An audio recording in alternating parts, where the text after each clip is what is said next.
Samantala, nilinaw ngayon ng PHIVOLCS na wala raw kinalaman ang volcanic o tectonic activity sa pag-init ng sahig sa isang bahay sa Barangay Del Monte sa Quezon City. Saksi si Ian Cruz.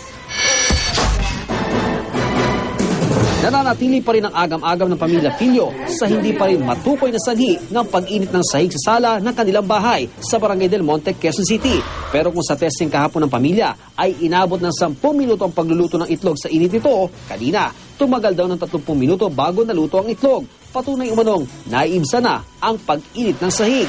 Gayunman, ikalawang patong na raw ang tiles sa dating marmol nilang sahig. Kung mainit itong ibabaw, what more sa ilalim? So hindi namin alam kung gaano kainit sa ilalim pa nito. At considering 2 patong to. Ayon sa PHIVOLCS, wala raw kinalaman ng volcanic o di kaya tectonic activity sa pag-init ng sahig sa bahay sa Barangay Del Monte. Ang mga dahilan ng posibleng pag-init nga ng mga lupa, kung may bulkan, oo. Pero kung wala, ay posible ring may fault na gumagalaw at mayroong tubig na umaabot doon at nagkakaroon nga ng minsan ay hot spring, no?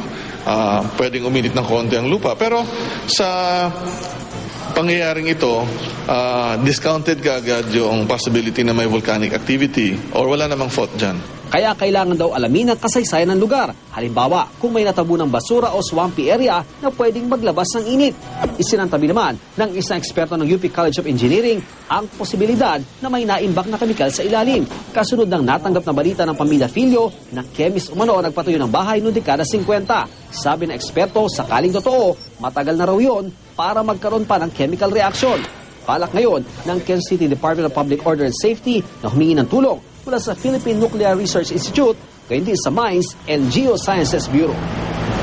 Purpose of requesting PNRI or the NGB po, meron ho tayo mga equipment sa national government that could detect kung meron pong radioactive or meron pong mga chemicals component that will help us establish kung ano po talaga yung source ng ating pag-iinit doon ng floor tiles. Before the digging na gagawin po ng engineering, if it warrant na talaga pong puhukayin natin. Ako si Ian Cruz, ang inyong saksi.